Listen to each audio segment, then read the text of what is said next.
Assalamualaikum warahmatullahi wabarakatuh. Saya Drajna Faisal Purnama Broto dari kelas Hukum Administrasi Perencanaan D, Departemen Perencanaan Wilayah dan Kota, Institut Teknologi 10 November.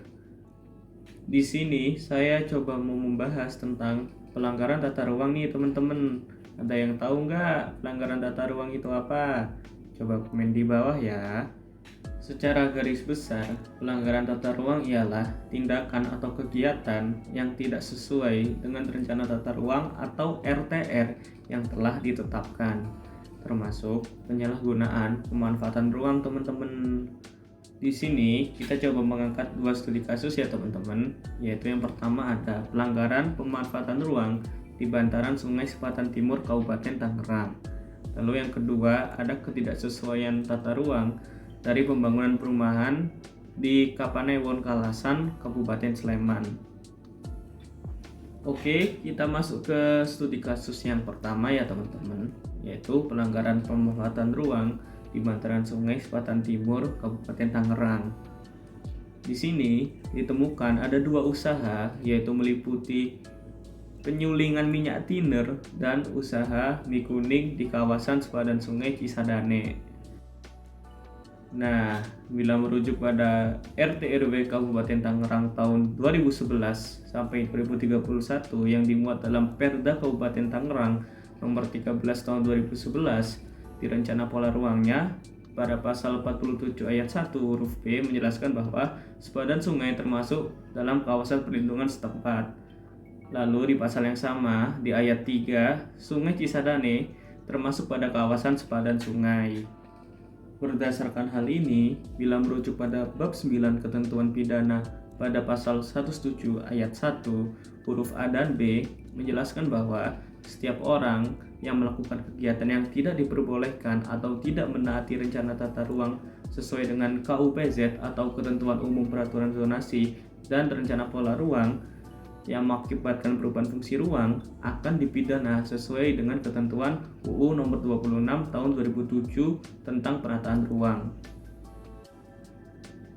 Dalam kasus ini, dua usaha tadi yang penyulingan minyak tiner ilegal dan usaha mie kuning itu melanggar KUPZ teman-teman yang ada di pasal 80 ayat 3 huruf C dan rencana pola ruang yang ada di pasal 47 ayat 3. Berdirinya dua usaha ini di kawasan sepadan sungai sangat mengkhawatirkan bila membuang limbah berbahaya kimiawi serta limbah makanan yang dapat mencemari lingkungan. Oleh karena itu, merujuk pada Undang-Undang Nomor 26 Tahun 2007 pada bab 11 Ketentuan Pidana pasal 69 terdapat sanksi pidana bagi orang yang tidak menaati rencana tata ruang dan mengakibatkan perubahan fungsi ruang. Sanksi ini terbagi menjadi tiga, yaitu tingkat 1 yang hanya melanggar dan mengakibatkan perubahan fungsi ruang dipidana penjara paling lama 3 tahun dan denda paling banyak 500 juta rupiah.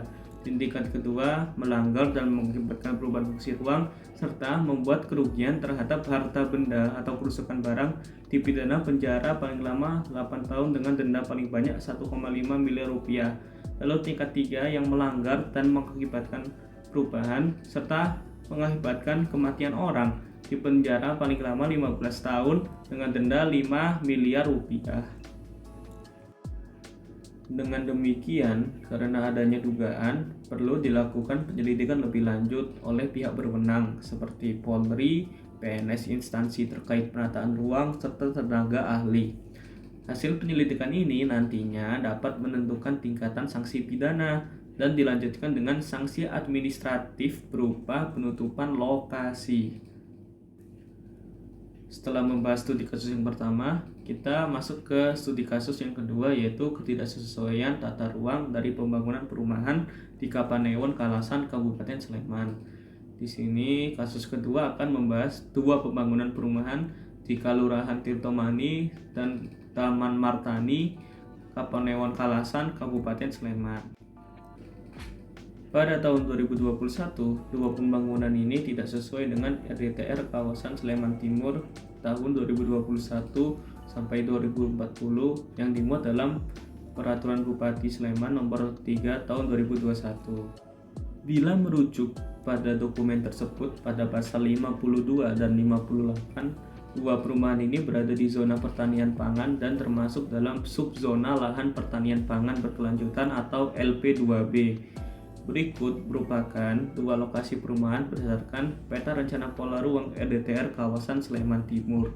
Di sini, pihak berwenang telah memberi sanksi administratif berupa surat peringatan dalam bentuk spanduk di kedua lokasi perumahan tersebut. Terkait hal ini, bila merujuk pada RT/RW Kabupaten Sleman tahun 2021 sampai 2041 yang dimuat dalam Perda Kabupaten Sleman nomor 13 tahun 2021 pada pasal 31 ayat 2, dua lokasi ini termasuk pada kawasan pertanian pangan berkelanjutan atau KP2B, dan ini adalah petanya berdasarkan rencana pola ruang KP2B dari RT/RW. Maka dari itu, bila merujuk pada pasal 70 ayat 1 huruf B, KP2B memiliki ketentuan khusus yang lebih dijelaskan pada ayat 3 huruf B. KP2B tidak boleh dialih-fungsikan kecuali untuk pembangunan rumah tinggal milik petani pemilik lahan, pengadaan tanah untuk kepentingan umum, dan bencana alam.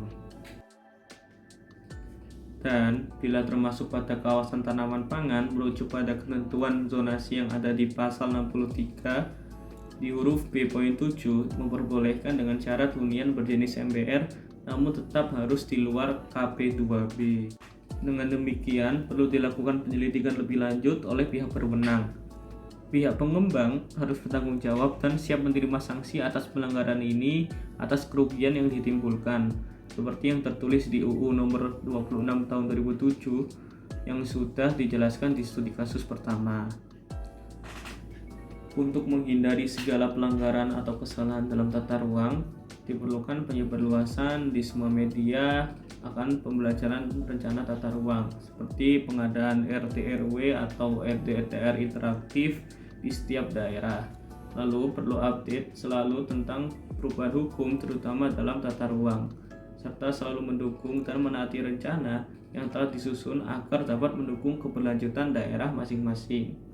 Sekian dari saya. Bila terdapat kesalahan kata dan informasi mohon dimaafkan. Terima kasih. Wassalamualaikum warahmatullahi wabarakatuh.